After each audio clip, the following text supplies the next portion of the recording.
Let me hit this. Okay, take out the light. I'll go up the stairs. Oh, okay. You get to have all the fun on your light, bitch. Okay, I'll hit the lights then. No, I'm hitting the light right now. Just go. We'll talk about this later.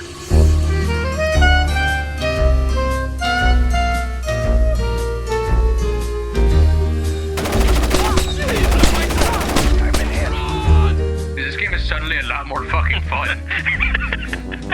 If we stay right here, they won't see us. Don't move, they won't see us. We are so fucked. Oh, I could use a hand here. you stupid. Just fucking shove them like a bully. They're fucking nerds. I love Shadow and Spies.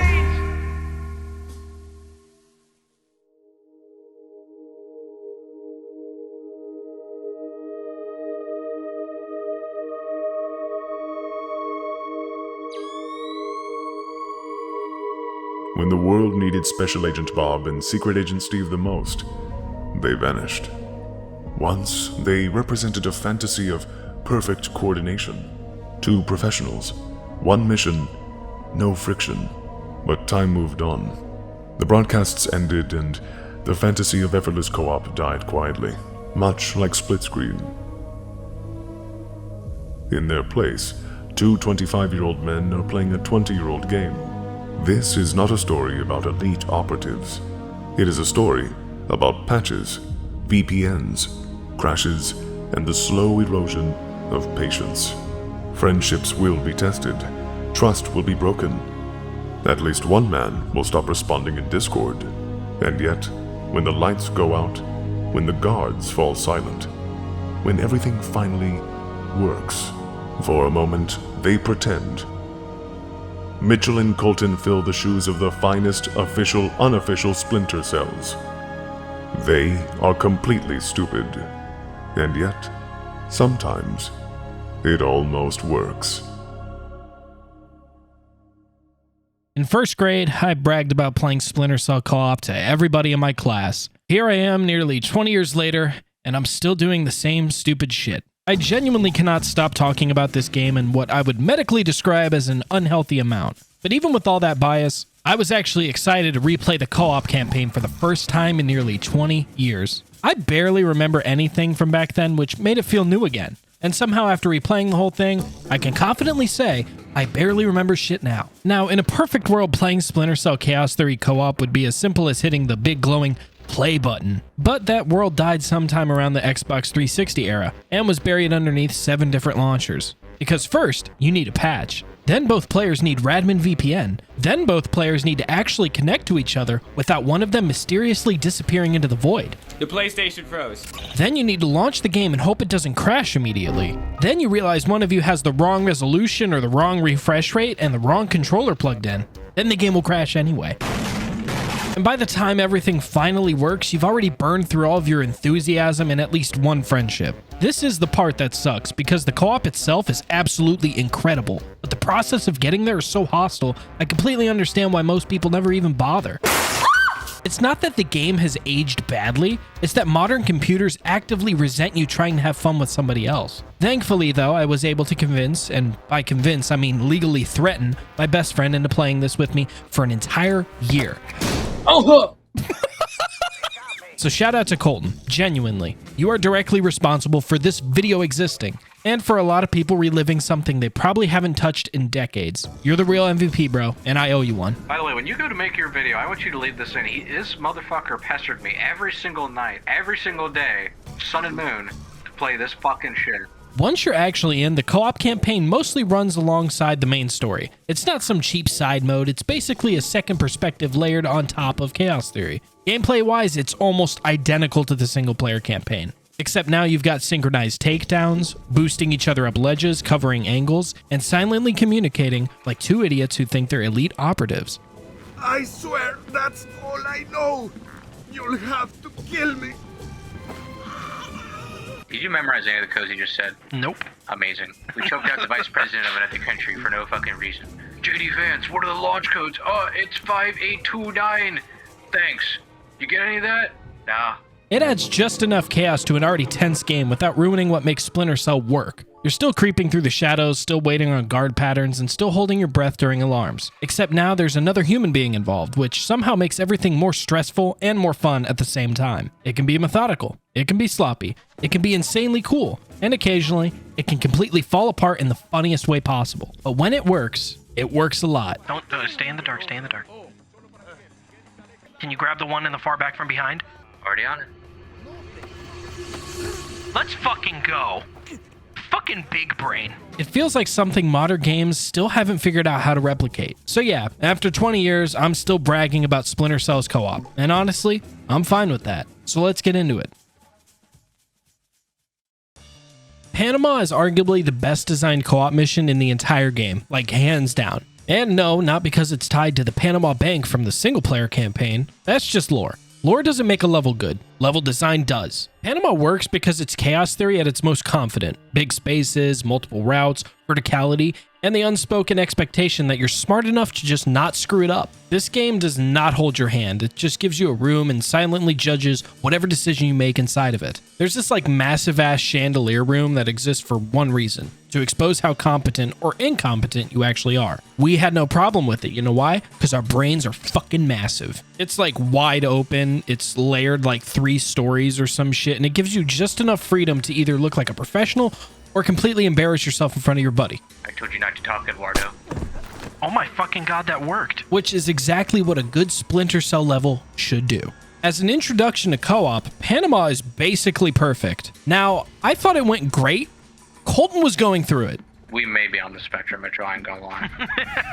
Either that or this game's making me fucking stupider. Learning Splinter Cell for the first time without like a proper tutorial is like playing Dark Souls. And to be clear, this wasn't a wow, this game is hard kind of suffering. It was just learning suffering. The kind that like makes your brain reject new information. On what planet do you hit the shift key to jump in a video game? You gotta remember, he's brand new, he's not a fan of Splinter Cell, so every mechanic is just hitting him all at once. Light meters, sound levels, timing around guards, the horrifying realization that standing in the dark actually matters. There's a camera right there, Mitchell. I know. We're in the dark though. Look at your light meter, bro. We're good. I know. Just letting you know. I'm giving you those baller callouts. No, I was just letting you know that, I know that you know. You know? If you don't know, now you know. For me, Panama played like normal old Chaos Theory. Same pacing, same stealth, and the same routine. Except now there's another human being whose mistakes I am legally required to pretend are fine. Our main priority is to lower the age of consent. What the fuck? What, that's not why we were here? For Colton, it was rough. He didn't want to play the game for a week. For him, it was trial by fire. And Panama is polite about it. It introduces mechanics gently, gives you space to recover, and only punishes you when you genuinely deserve it. It's basically the game saying, I believe in you. But this generosity will not last, because Panama is merciful. Later missions are not. Later missions are actively hostile. They exist to test friendships, patience, and whether or not you actually meant it when you said you'd liked stealth games. But here, Panama gives you room to learn. It teaches co-op without ever calling itself a tutorial. You fail quietly, you adapt quietly, and eventually, you start to look like you know what you're doing. I have a fucking idea and I'm cooking. Bruh, you are not. Fuck See it. if this will take down both of them. At least one of us. So yeah, Panama is a perfect opener for the co-op campaign. It sets expectations, establishes a rhythm, and lulls one player into a false sense of security that everything is going to be okay. It won't be. Seoul is where things take a turn, and I mean this very literally, because the moment the level had started, the game immediately crashed. And my game crashed. My game crashed. Shit. Amazing. Dude, this game's so fucking awesome. Okay, to be fair, it's a 20-year-old game, there's gonna be issues, so understandable, have a nice day. Once we actually got back in, it became pretty clear that Seoul is different, not just in level design, but gameplay, structure, and honestly, stability? Maybe more bugs? I'm still not entirely sure what went wrong here, and that's kind of the problem. Right out of the gate, you could tell Seoul is extremely linear, like immediately. This level does not feel true to Chaos Theory's design philosophy in any way, shape, or form. There's no openness, no real freedom, no sense of experimentation. It's very much a you go here, then you go here, then here, and you will enjoy it. type of structure. And look, there are cool moments in this level. The co-op moves themselves are still sick. Throwing your buddy up on your shoulders to plant bombs on AA tanks is undeniably awesome. Stuff like that is the shit. That's when it feels like co-op is being done right. But everything surrounding those moments feels like the game grabbing you by the collar and just dragging you forward. The mission itself is laughably simple. You kidnap Jong Pom Chu, I'm probably butchering that, a South Korean chemist. Easy, straightforward, except plot twist, it's not actually him. You find his double, a decoy, a ruse. I'm not Jung! I'm not Jung!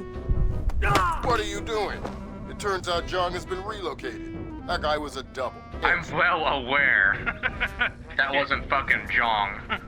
This is narratively impressive. Towards the end of our time on this level, Colton had to go take a shit. Now, this is important to the story, believe me.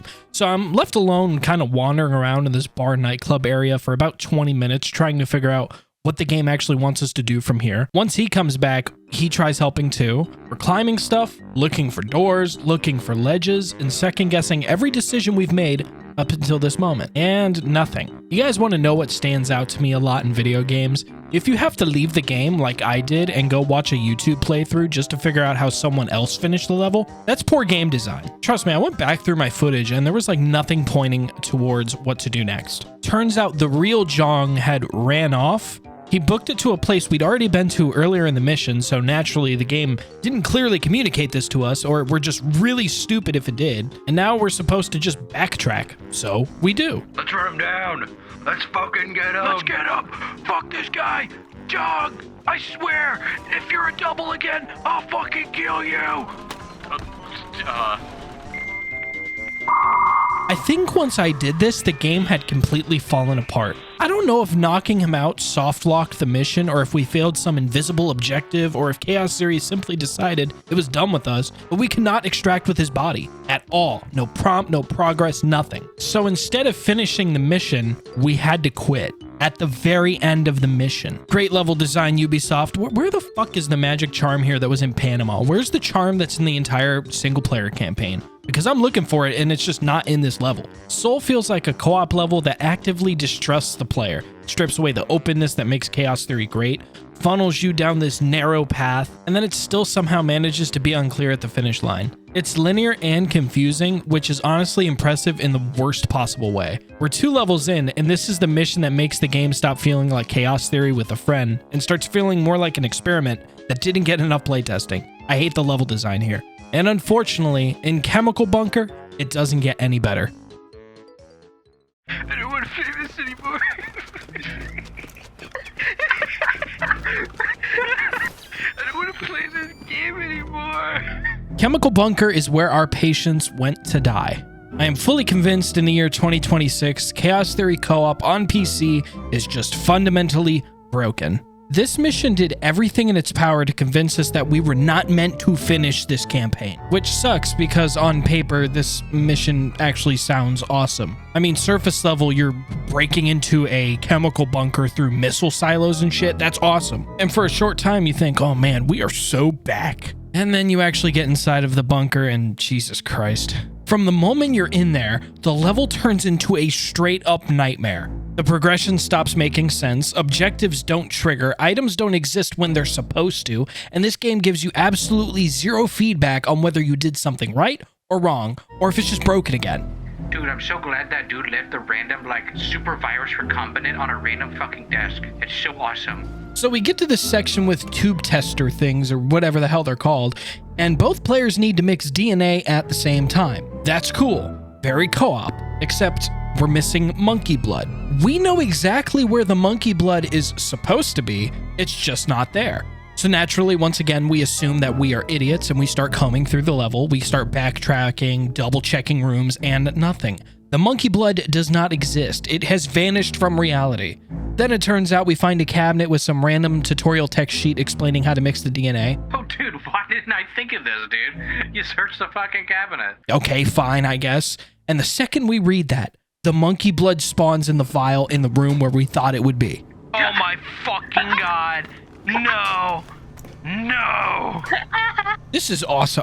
This is intuitive game design. What the fuck? So now we've got the monkey blood. We bring it back and do the DNA mixing puzzle. And yeah, it looks complicated, but if you actually follow the notes, it's not that bad. What the fuck is this? What the fuck is this? Oh my god. I don't want to play this game anymore. We do it clean, we do it right, and Lambert congratulates us and tells us, hey, you did good, okay. You would think objective accomplished, but wrong. You're just so wrong. Because from here, the mission does not progress. The elevator that is supposed to open doesn't. We try everything. We redo the puzzle over and over. We reload. We watch walkthroughs. We watch YouTube tutorials. We do exactly what everyone else is doing, and the elevator is still not opening. The game is soft locked again. At this point, it's not even like surprising or shocking to me because it's becoming a pattern. I guess on PC, a lot of the levels just soft lock you out. I mean, by all means, if me and my friend are just really, really, really stupid, you could tell us. I can't wait for some fat fucking ugly nerd on your video to be like, oh, you should have done this the whole time. But it really does feel like the game is just straight up malfunctioning. This mission made us so angry that we genuinely didn't want to finish the co-op campaign at all. Like, why are we here levels of frustration? Ooh, Jabba. Misaka Dumbaka Hunda Shabinta Han Solo.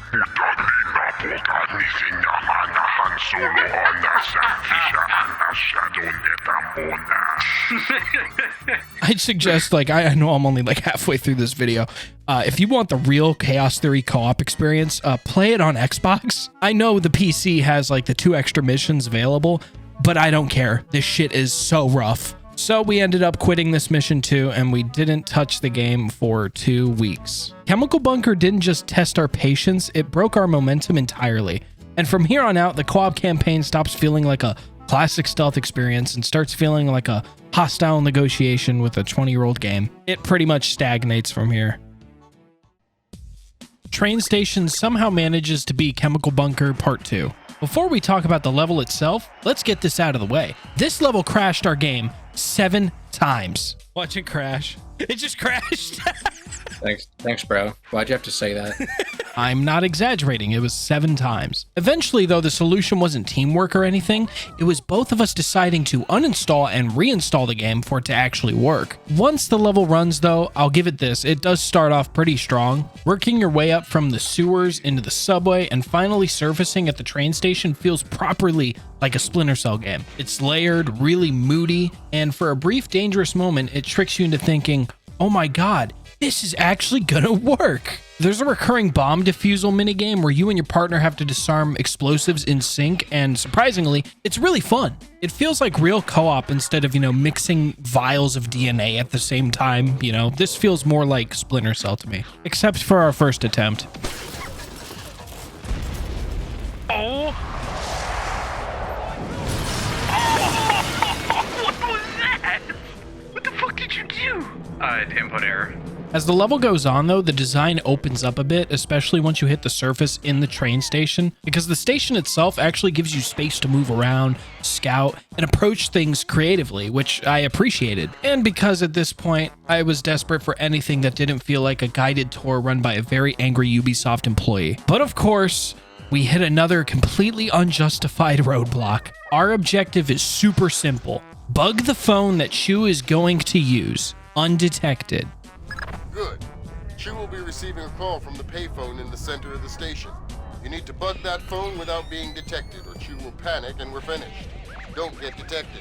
Now, we did have a previous alarm earlier in the mission, but clearly the game doesn't care because Chu clearly hasn't reacted to it, Lambert doesn't fail us, and nobody even mentions that it would be an issue. So logically, we proceed on with the mission. And I don't think this is an issue. Colton sneaks right up behind Chu, perfect positioning, no detection, and he bugs the phone. Clean, it was professional, it was fucking textbook Splinter Cell. Chu picks up the phone, and nothing. There's no dialogue, there's no audio, and there's no progression. He just stands there holding the phone while you move on. The mission does not progress unless he's talking, which he's not. Of course, naturally, we go to the internet because that's the real co-op partner in this campaign. So it turns out there is an alternate method to bugging the phone. You can initiate a rappel down to the phone so your partner bugs it mid-hang. Okay, this is how we're supposed to do it. Are you kidding me? We did that. It didn't work. We tried bugging it again. It still didn't work. Chu refuses to speak, the game refuses to advance, and now we're soft locked in a level that was working fine 10 minutes ago. This is without a doubt game breaking. If anyone tells me, well, you triggered an alarm earlier, Chaos Theory is the game that got rid of the, oh, you get so many alarms and the mission's over. Chaos Theory broke that barrier. So if we would have gotten an alarm, then it should have been a mission failed and we would have known to go completely silent. I mean, we got so fucking bored, we just tried to progress anyway, but we couldn't because there was like this COVID-19 shit flowing through the hallways and would just instantly kill you and make you throw up and stuff. So this is another mission we cannot finish, and it's another quit to the desktop, and it's a reminder that we're probably just fucking terrible at the game. So yeah, this is unfortunately the end of the video. Not the ending of the campaign, just the end of the video. And the reason is pretty simple. Colton doesn't want to play this game anymore. After reinstalling it, patching it, setting up VPNs, watching walkthroughs for objectives that refuse to trigger, and getting soft-locked in what feels like every other mission, I can't really blame him. Now, I would finish it. I would absolutely drag this co-op campaign across the finish line out of just pure stubbornness. Broken elevator, fine. Missing monkey blood, sure, whatever. Phone calls that never trigger, that's okay too. I'll power through it, but co-op requires 2 functioning participants, and mine has respectfully opted out. There's not really a workaround for that. So this isn't some dramatic we quit because it's just too hard moment. It's more of a we quit because the game kept breaking in ways that shattered our soul. Maybe one day we'll come back and finish the last 2 missions. Maybe after enough time has passed that we forget how rough this was, but for now, this is where it stops, and honestly, at least the missions we did play were part of the base game, so technically,